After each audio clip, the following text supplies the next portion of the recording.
Hi, good morning. It's Bev Hectig, the Message Maestro. For those of you that don't know me, I am an award-winning international TEDx speaker, most importantly, a coach.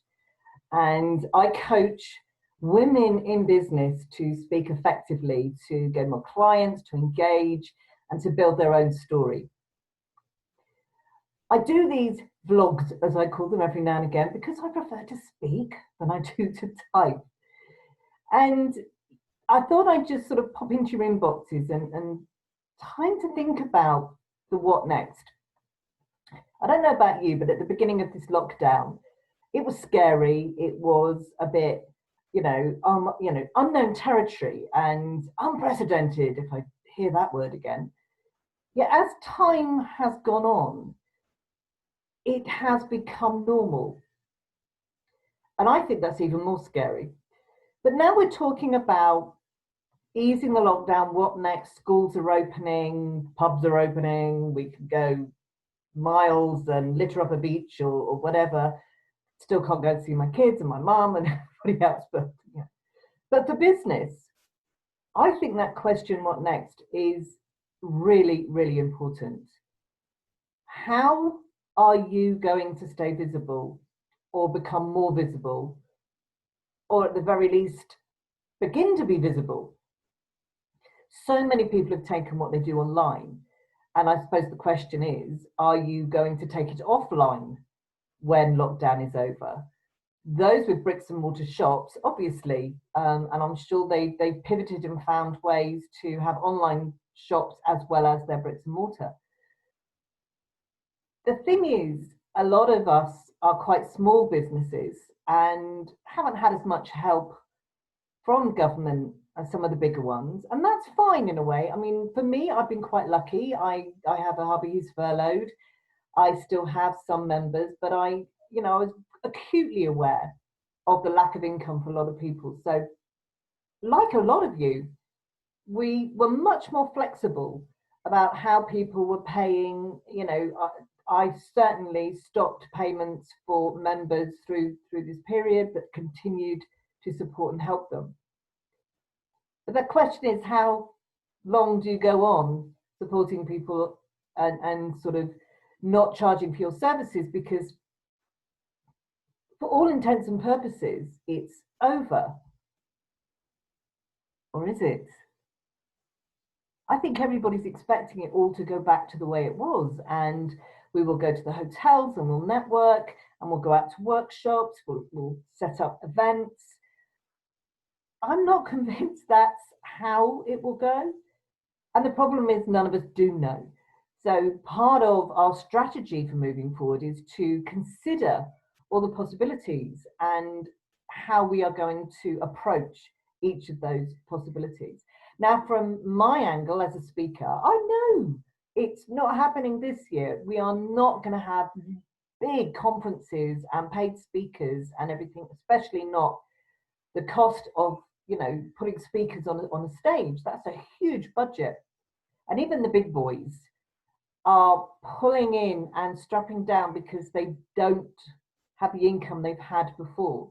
So it may well be that those big companies rethink the way they do conferences. Events may become more virtual than real because it's cheaper, much cheaper to do it that way than hire out space and have food for everybody and teas and coffees and a goodie bag and everything else. And how many summits have we been invited to during this lockdown? How many summits have you sat through and actually not sat through because you're doing something else and they haven't been pulled together as well? And yet, those with the bigger budgets, there are some amazing pieces of software out there to create the same type of event online with all the bells and whistles and things going on. Very virtual reality type thing, but cost an arm and a leg to run the software. So again, it's going to be those with the big money that are going to be able to really pivot and use those technologies. For most of us, it's Zoom, YouTube, Facebook Live, those sorts of ways to get to people online, building communities. trying to pull people together, hold them together. And some people are good at that, brilliant at that. And other people, it's a bit of a challenge. And I have to say, for me, it is a challenge.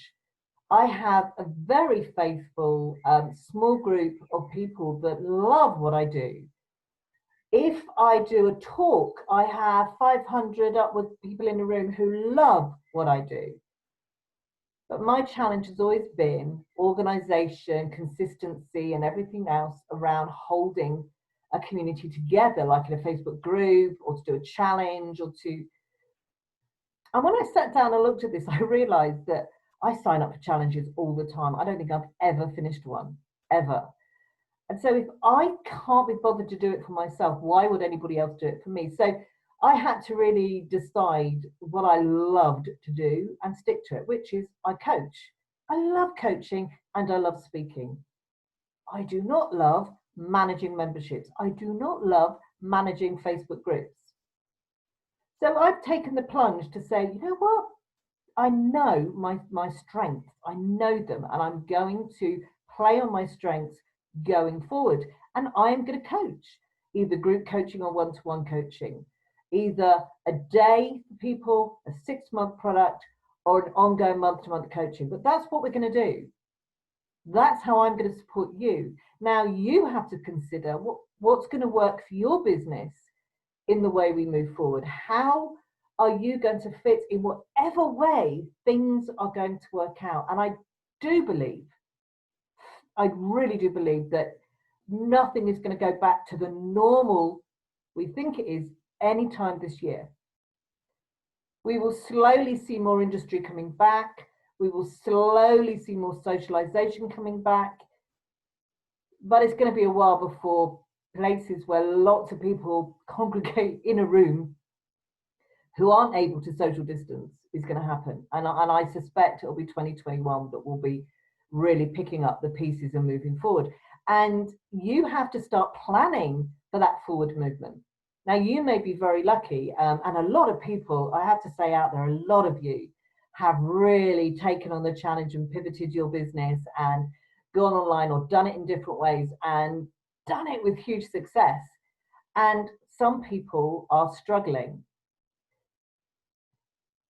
I want you to really just think about what comes next. But the one thing that you still have to continue to do to be visible is to speak. You need to be getting onto those online summits. You need to be a guest on podcasts. You need to be doing video, maybe your own podcast, online coaching, webinars. There is so much you could do. And vlogging like this, you know, once a week, doing an online just a chat and a catch up, either to your members or to the world at large. It is so important that you find your voice within you and are able to speak with confidence and clarity. And it's not about having fancy equipment. It is not about spending a fortune. I do this with I have an external camera, not the one in the computer, and it cost me about £50, not huge. I paid for a decent mic. And again, I didn't pay hundreds for it, just a decent mic so that my sound was better. And I've got a little tiny light that goes over my mic when it gets dark at night. Nice background, and you're away. That's all you need. It is that simple. But what's holding you back is a lack of confidence and fear and not knowing what to say. And like all things that I say to anybody who wants to speak, it's about preparation. It's about saying, how am I going to communicate with the world? How am I going to do that? What's my strategy? And in exactly the same way that we often have content calendars, I do for social media and various things, so that if I have a day when I'm going, I don't know, I could go to a calendar, oh yeah, I'm going to do that. I do the same with video. I jot down the big subject, I break it down into little parts, and I would do a video on one little part. And today's video is about think forward, think about the future. Risk assess your business in this new world that's going to happen. Create your own normal. Don't wait for the government to tell you what it's going to look like, because to be fair, I'm not sure they know. So keep moving forward. Keep your eyes in front. Don't look behind. There is nothing behind.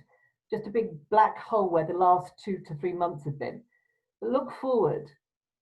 Think about how things might turn out. Do you need to stay online? Can you split online with offline? Do you just want to come offline altogether? Are you zoomed out like most of us are? But thinking about it and slowly making plans for it means it's not going to come as a shock. And put speaking in that planning. Speaking online, offline, wherever you're going to do it, there are so many places you could be telling your story. And your story is unique to you. So understanding that and your business message and talking about how you can help other people, how you are the expert in your field, will certainly move your business forward. If you need any help on that, I just want to chat, you know where I am, bev@bevhepting.com. I have my speaker website, which is bevhepting.com. Or if you want to go and look out what my coaching packages are, and there are only 3, go to themessagemaestro.com. Have a great rest of the week, and here's hoping that as we all move forward, success is just waiting for us to move in and grab and make our futures the way we want them to be. Okay, thank you. Bye.